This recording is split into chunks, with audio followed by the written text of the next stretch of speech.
So let me put on my camera now. There we go. Let's put that sideways. There we go. Okay, let's continue. There we go. Okay, great. Alright, so in regards to where we stopped, alright, let's look at the concept map. That's what we're always going to be using. The concept map to look at where we've been looking at and where we need to finish on. Okay, here we go. So in government, we have 4 topics.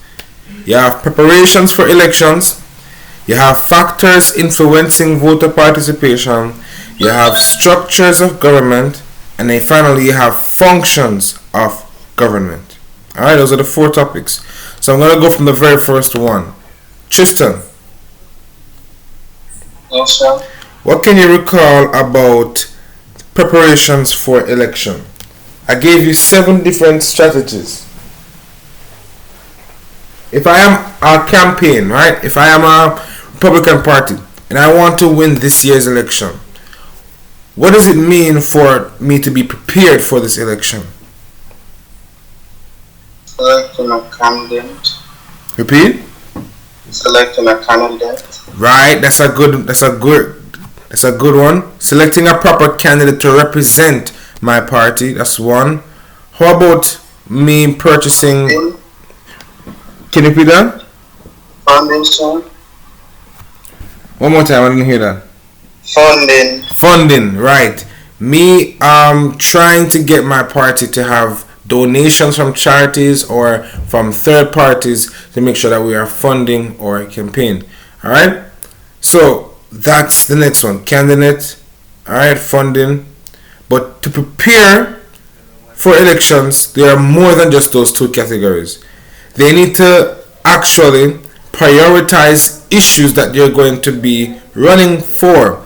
So let's say, for example, if I am running to be student council, there has to be some agenda as to why I am to be elected. Either I want to fix the bathroom or I want to get better lunch orders for the students, right? And the way that I can find out what exactly I can raise concern for is through opinion polls. So I know, for example, some of you might have been in Zoom classes where you see a little poll come up that asks you some questions. Anybody ever seen that before? Has anybody ever been inside of a religious Zoom meeting or any organization, and they will pop up a poll on the screen for you to fill out, or a survey of any sort? No, sir. Right, but a survey. 1 second.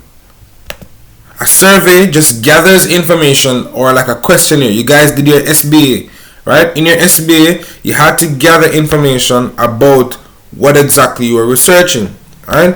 That's the same way, sorry about that, but that's the same way in terms of how campaigns find out what they need to advocate for. What are the persons in your society strongly advocating?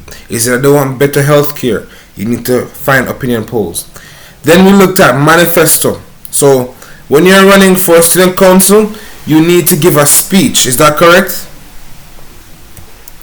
Well, typically that's what I've done. You give a speech, and a speech is really a manifesto, right? But the actual term as a manifesto really means an outline of all of your values, all that you intend to do, and action plans as to what you want to be done in your tenure. Alright, and then typically you have a slogan, a little catchphrase like Jada Lee, we must be free, something like that. Alright, and that would summarize what your belief is about. Okay, and the campaigning, that's where you just try to get engagement with the persons.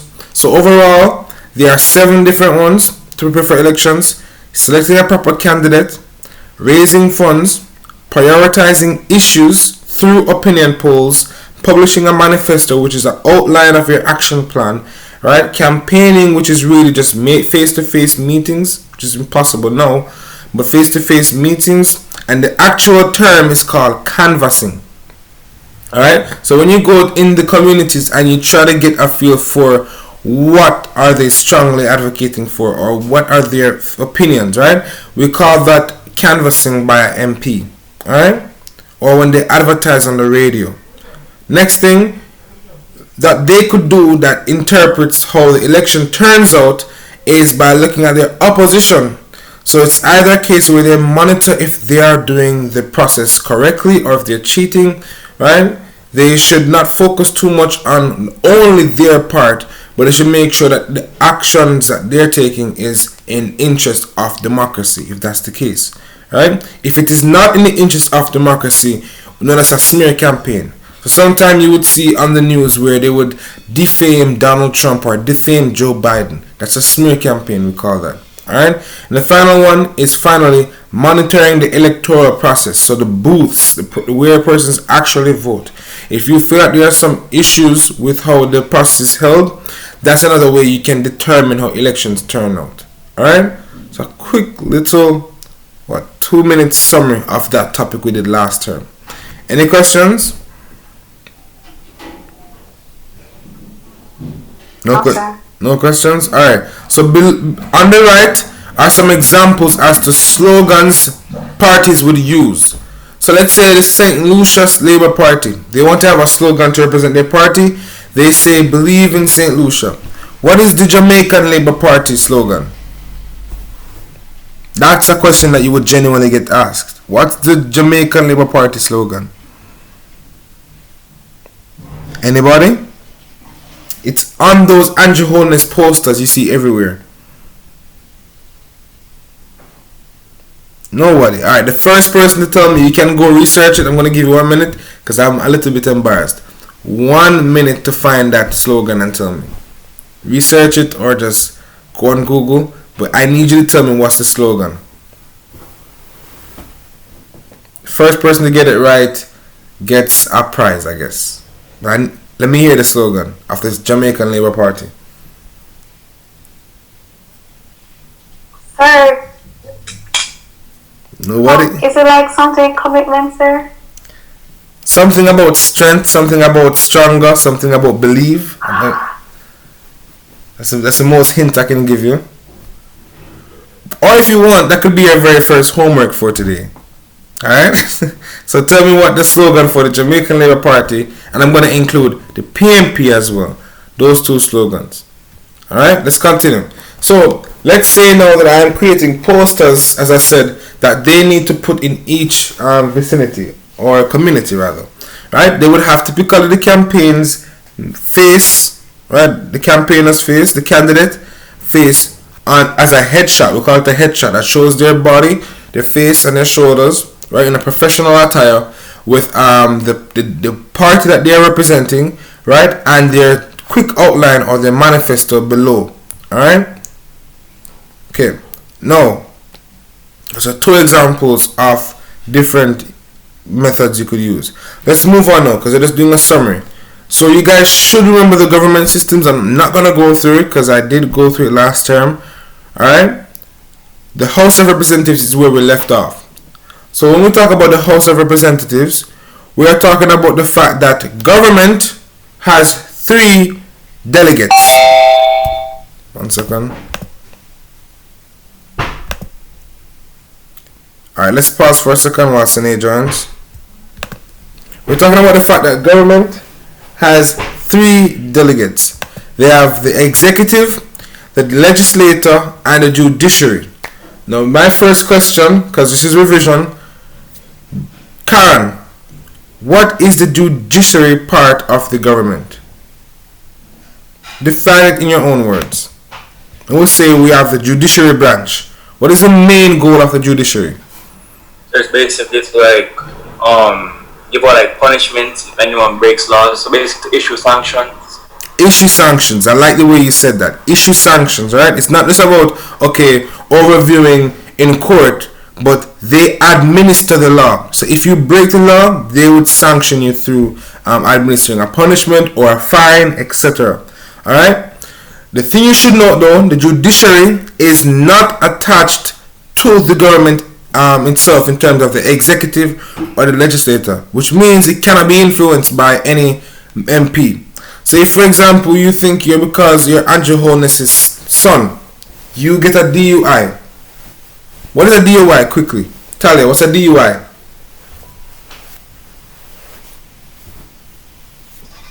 Can I look it up, sir? Alright, DUI stands for driving under the influence. That's when you're drinking and you went to drive. Alright?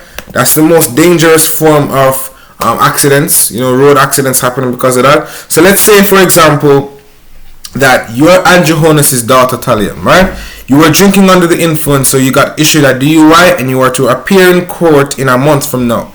Right? Because Andrew Holness is the prime minister, you might think he can influence the judge who would be adhering to your mandate, right? He can't, because it is vital for the judiciary to remain partial, which means that they should not take any influence from the branches of the executive or legislature.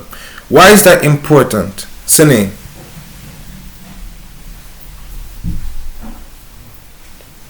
Why is it important that the judiciary remains impartial, which means you can't influence it in any way?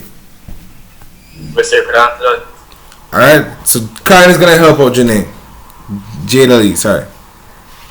Alright, sir, so basically, like, there isn't any biasness shown, because, like, let's say somebody goes to court and there's, like, they have to do it fairly, and let's say they lose a case and they go to jail, but someone else, they go to court, but they have like the favor is going their way, and they get set free.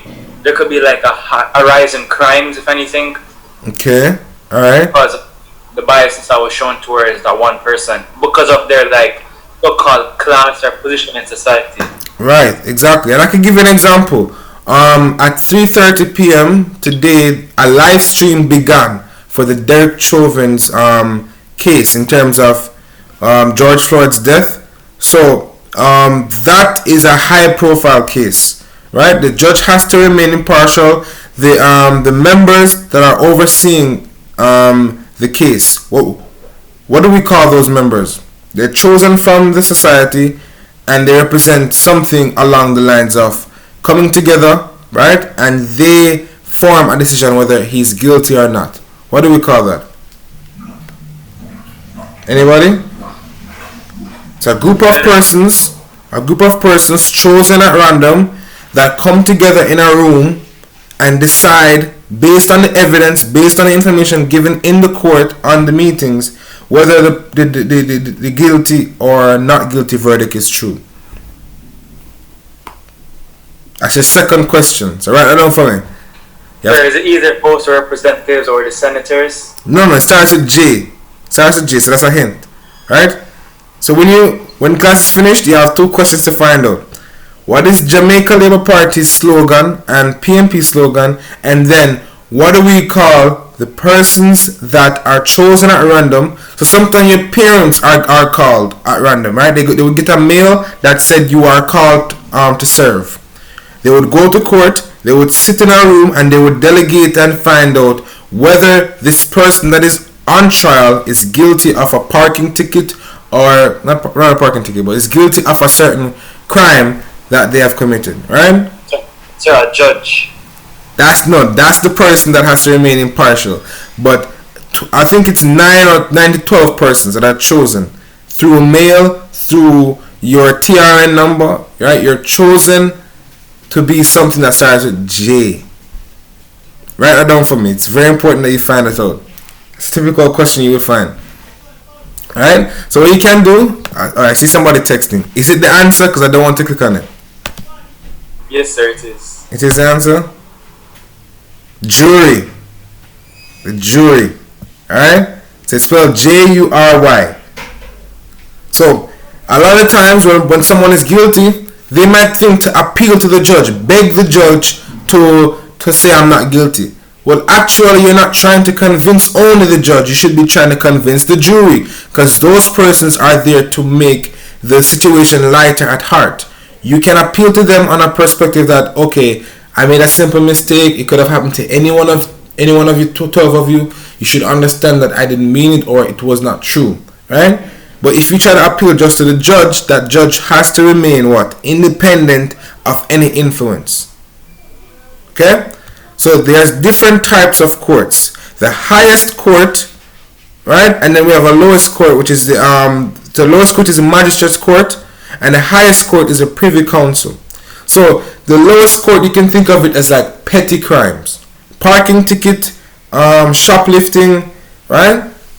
And initial questioning in terms of, okay, did this person actually commit this crime? So he hasn't been charged, but they're in questioning. That's what we call the magistrate's court. Alright? Everybody have that down? So examples of magistrate's court is shoplifting, right? A parking ticket, etc. A coroner's court now is when they investigate suspicious deaths. So when you drive past, for example, some police stations, you would know that somebody has a job there to call the coroner. Alright? To my knowledge, I think that's how it goes. The coroner now, they are a bus, I think, right, that drives to crime scenes. If there's a body, right, or suspected deaths, that's the department that would be responsible for it. Alright? Then we have the High Court.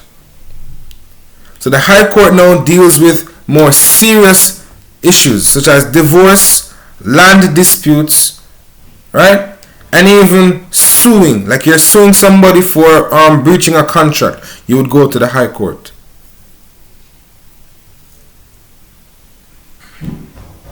And then fourthly, we have the Court of Appeal.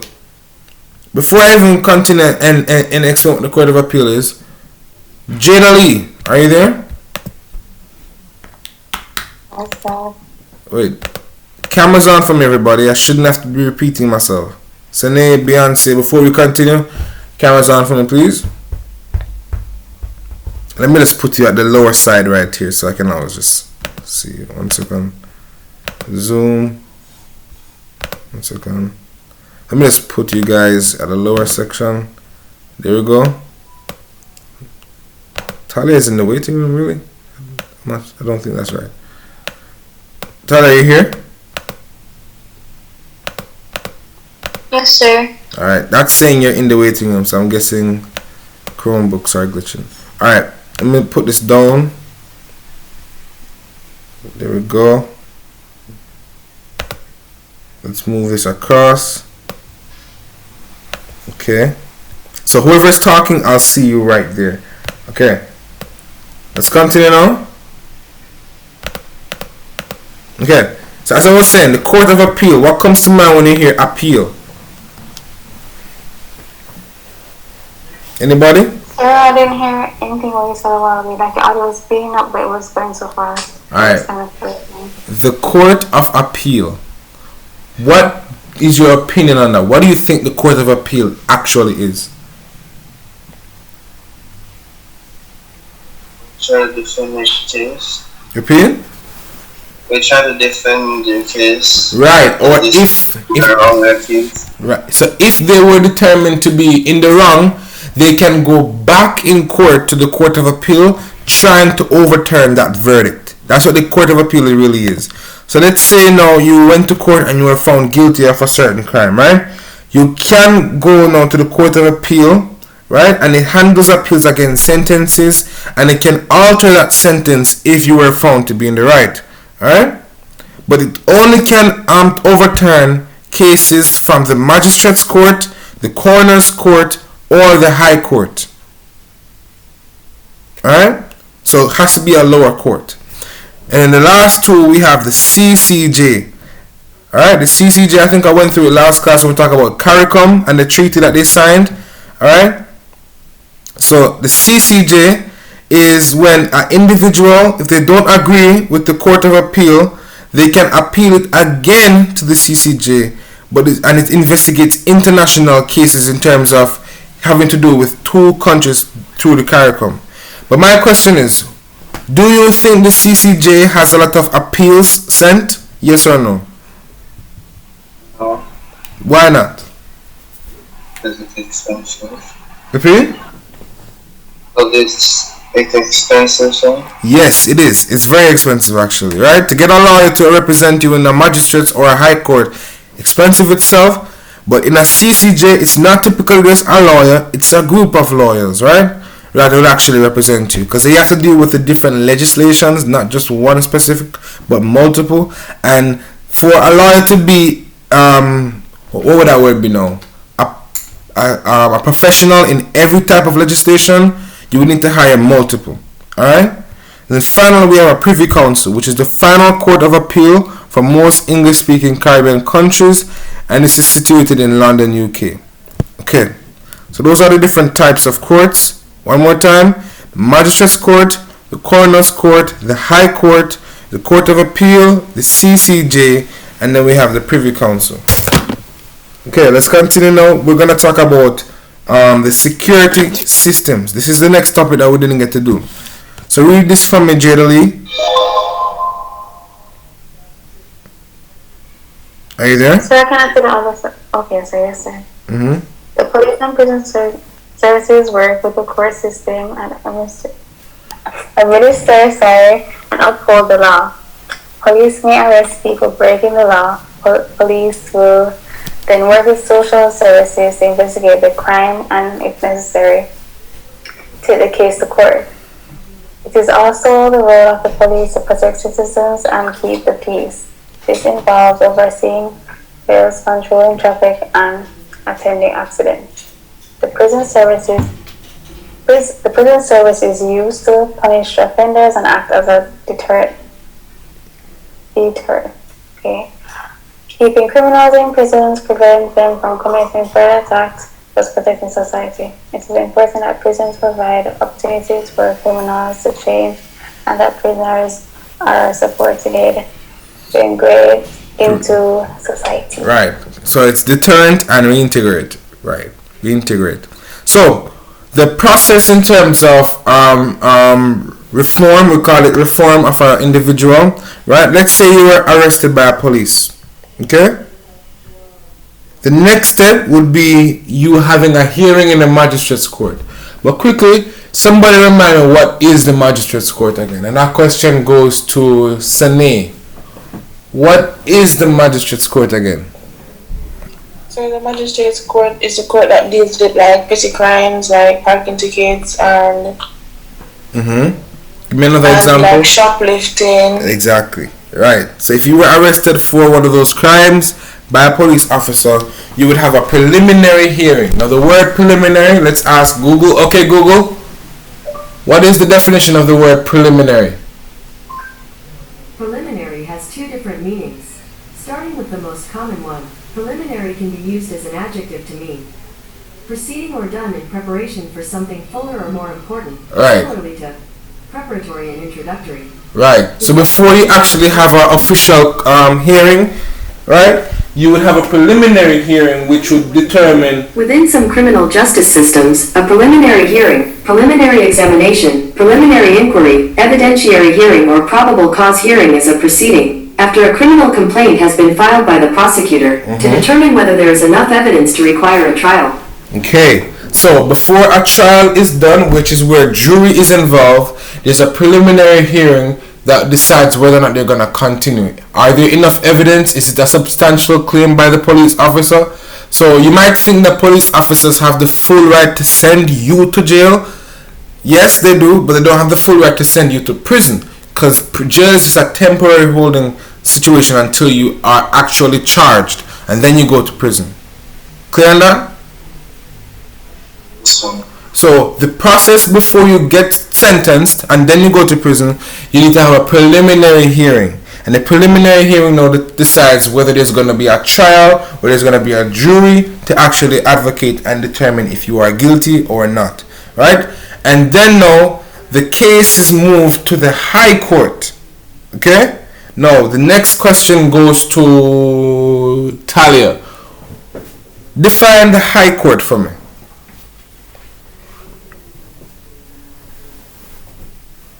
Should be taking your notes. What is the High Court, Talia?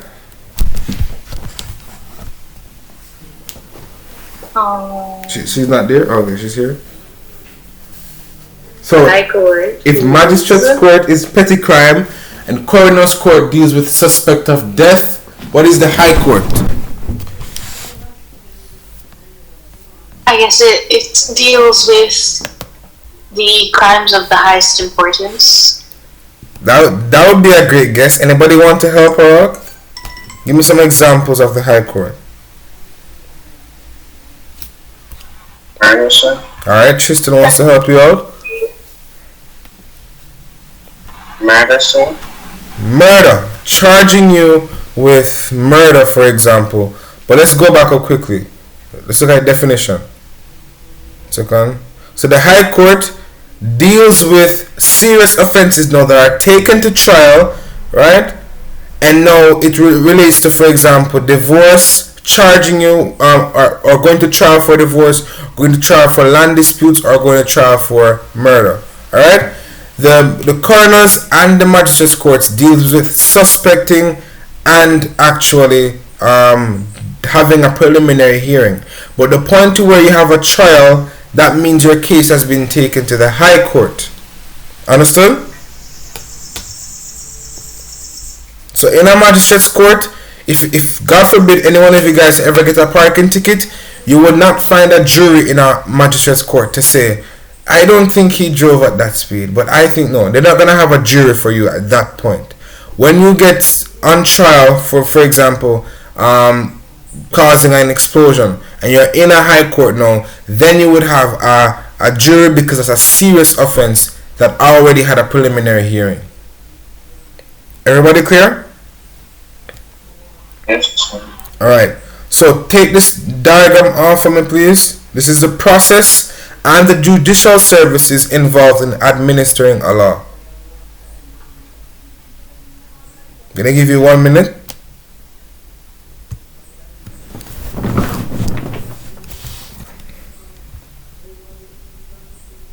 Everybody have it off now?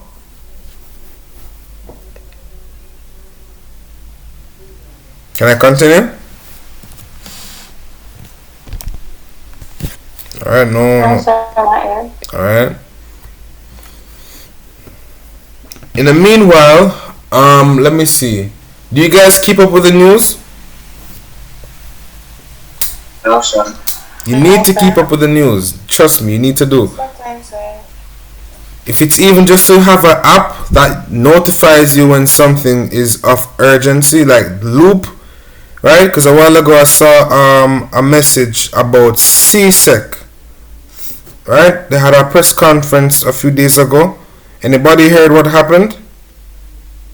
Yes, sir. They like basically like reducing the requirements for the SB by 50%. Exactly. But sir, how does that make what's with our SB already?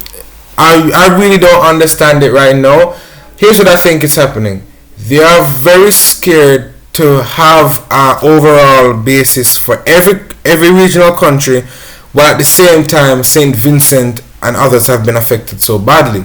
So what they decided to do is to lessen the requirements, even though other regions have done the requirements, lessen it to an extent to make it easier for countries like St. Vincent. So even though we've done the SBA already, right, and we probably some of you guys got 18 or 20, it is technically in your favor. Understand? Because some persons haven't done it, and some persons are not going to be able to do it because of what's happening. Alright? That's another one. So let me just quickly check with Google. Okay, Google. Are there any updates with St. Vincent? Sorry, I couldn't find any up-to-date news about St. Vincent. Alright, that means there hasn't been any other news publishing. So I'll let you guys know. But you need to keep up with the news. Please do.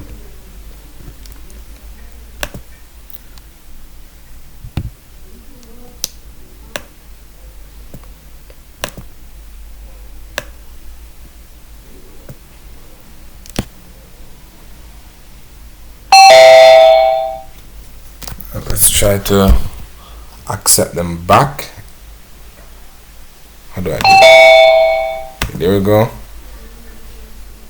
Alright. Let me just open the room. How do you do that? I have no clue. Alright, probably if I... Okay, everybody's back. Great. Let's continue. So yes, download the Loop app, LOOP, just to keep in check because they have a lot of news updates regarding CSEC. Alright. Can you repeat that for me? Or I'm muted. 1 second. 1 second. Alright, can you hear me now? Right, so I was saying, just download the Loop app and try to be in the loop about what's happening for you in terms of CSEC, because they're gonna have multiple press conferences in the next coming weeks. Alright, let's continue. There we go. So once you've taken off that diagram now, we're gonna continue. We're gonna talk about the fact that the next topic that is under government, because we want to finish government today, is that we're gonna look at the functions of government. Alright, this is my favorite topic, to be honest, because I wanted to be a prime minister when I was younger. Alright, and the functions of government is really why. Because a lot of persons like to say, okay, government is corrupt and they don't serve any function. But it's not true. There are multiple functions actually that a government does. Let me just do some roll call. Is Beyonce here? Because I see that she's in the waiting room. Oh, she's here? Okay. Jada Lee as well. So before I begin, let me just get Beyonce and Jada Lee in the room.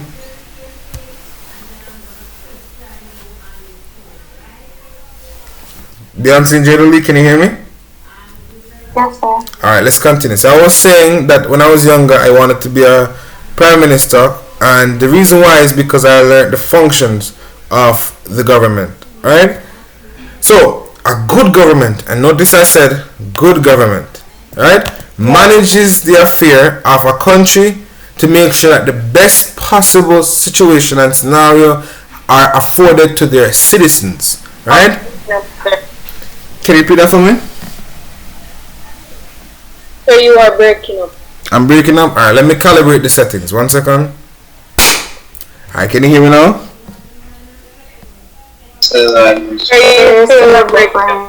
Alright, let me adjust the time span of the calculations. Alright, can you guys hear me now? Alright, great. That means my estimations were correct. It was fixed now. Okay, let's continue. Just let me know if you still can't hear me. So the government has multiple functions, right? And all of these are to enable the best possible standard offered to the citizens. So sometimes you might... You're breaking up very badly.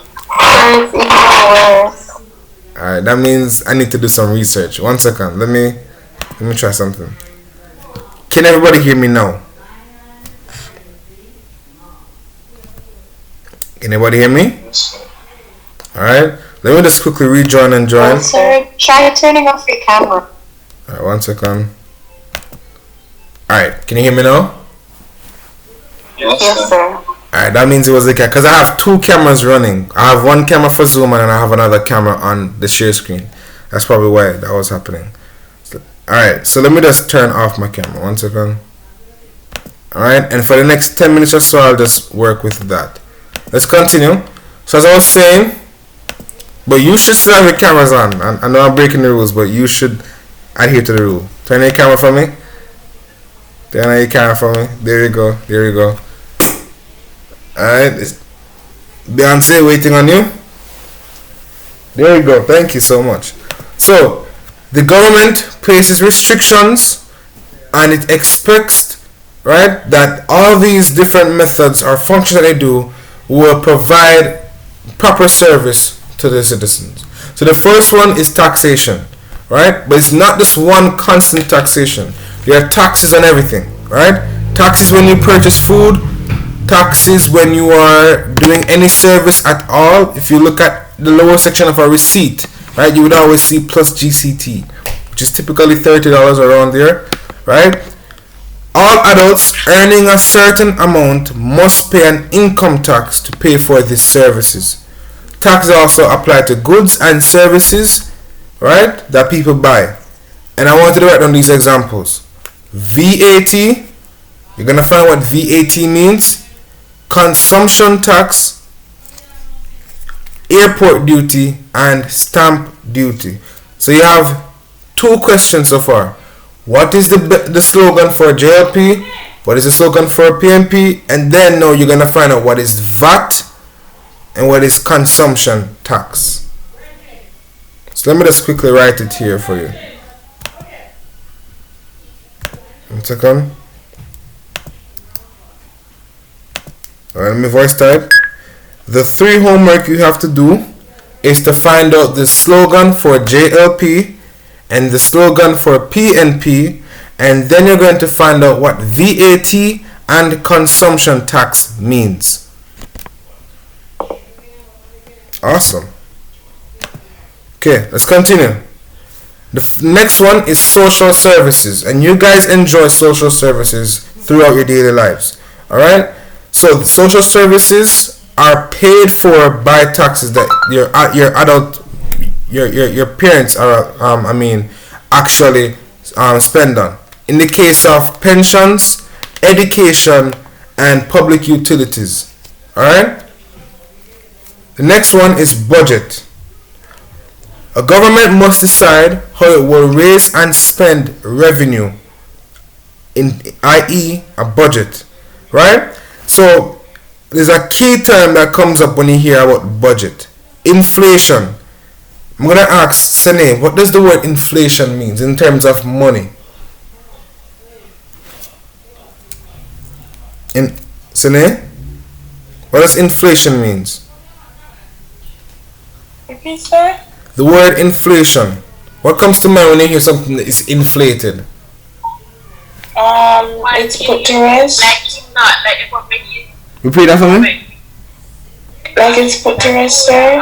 Alright, let me give you an example. Let's say I am an avid bank, say I save money in the bank, right? I have $10 in the bank.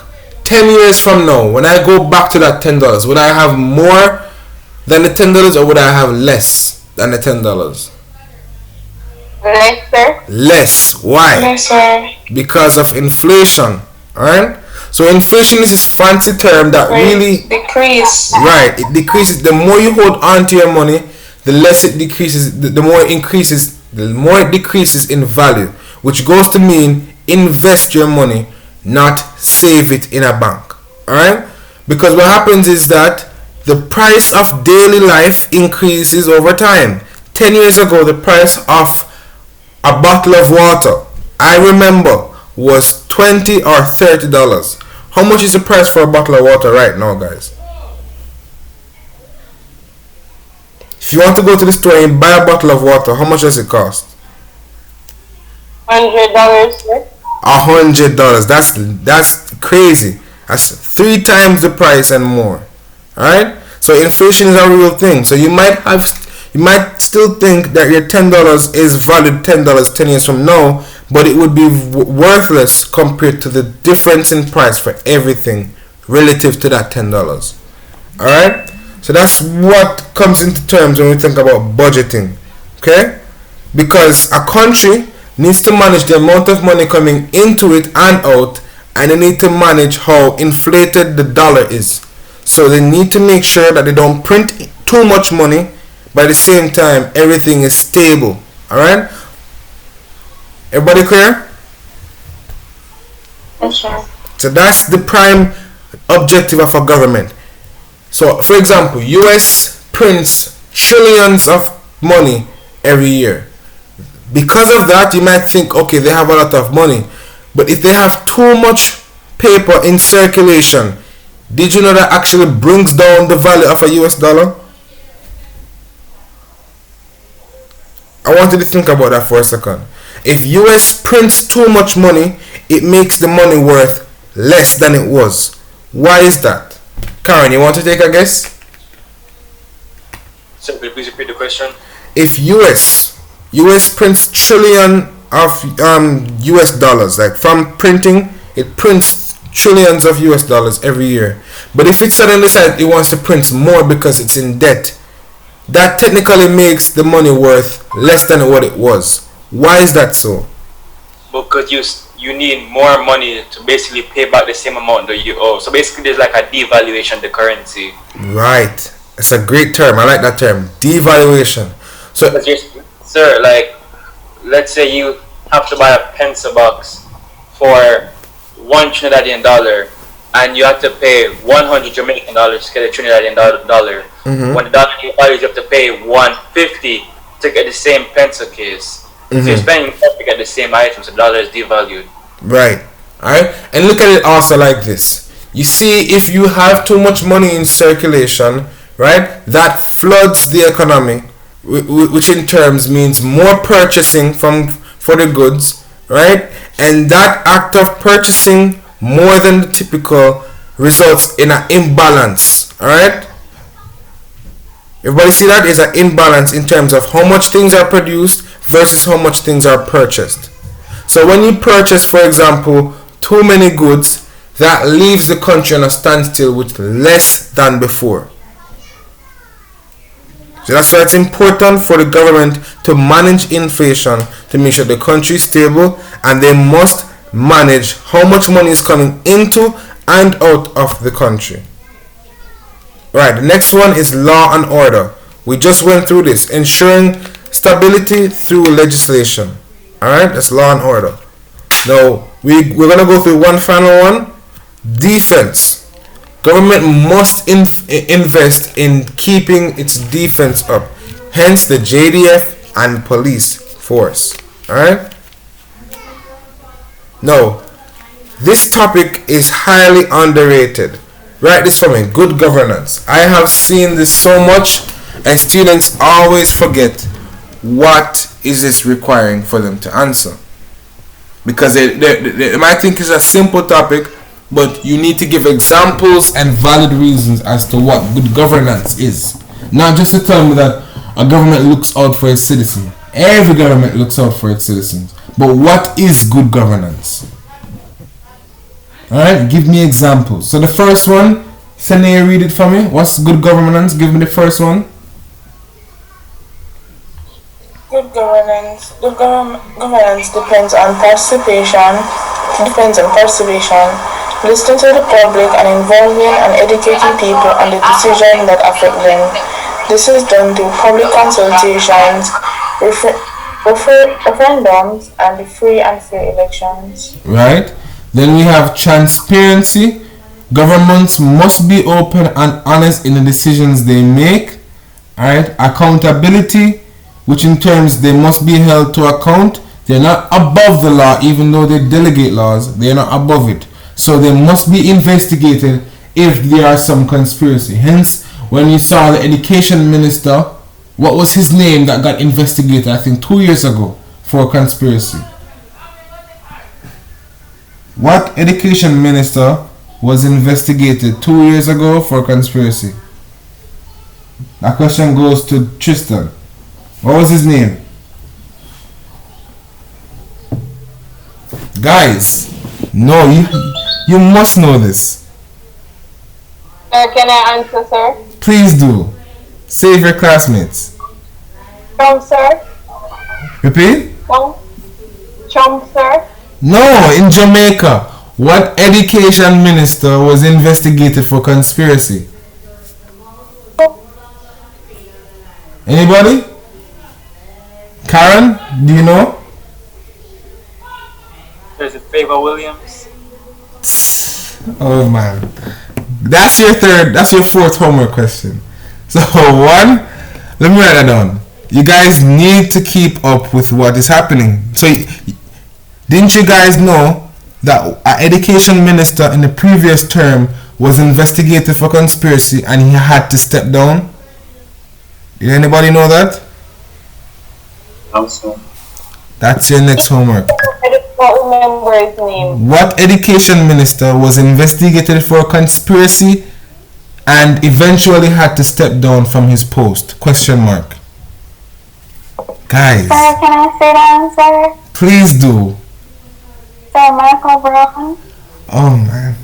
Sir, it was wrong. That's wrong. It starts with R. I'll give you another hint. It starts with R. R. Sir. Yes? Rule Reed. Thank you. Who said that? You're gonna get a mark on your paper. Who said that? Talia. Rule Reed is the answer. Rule Reed had some conspiracy, but I wanted to tell me what were his conspiracies. That's gonna be your homework. So even though you found his name, I'm still disappointed. Sir, do I get another mark if I say it now? Yeah. What was the conspiracy exactly? What did Andrew Holness and the cabinet have to investigate him for?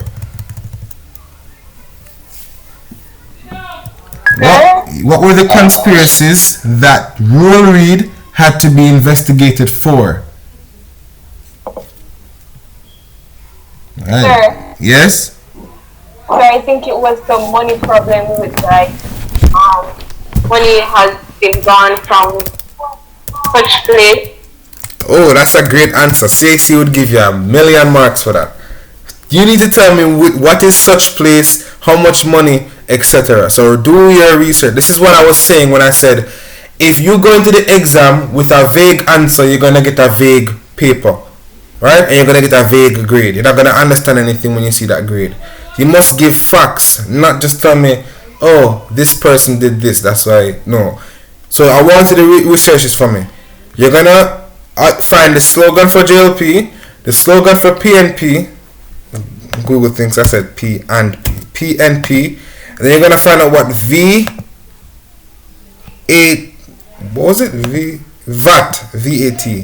the VAT tax is. And I still haven't got value added tax. Yes, exactly. Explain that for me in a little sentence. And the consumption tax. And then now you're gonna tell me what education minister was investigated for conspiracy, Rule Reed, and what were the conspiracies that he had to be investigated for. Alright? Those are the homeworks. Now I would really want to continue, but I have an HSB class beginning right now. So we're gonna have another session tomorrow at the same time, hopefully. Alright, everybody? Sir, can you put the questions in the group, please? Will do. Sine, stay behind for me, please. Anybody else that's doing HSB, please stay behind. Wait, so you have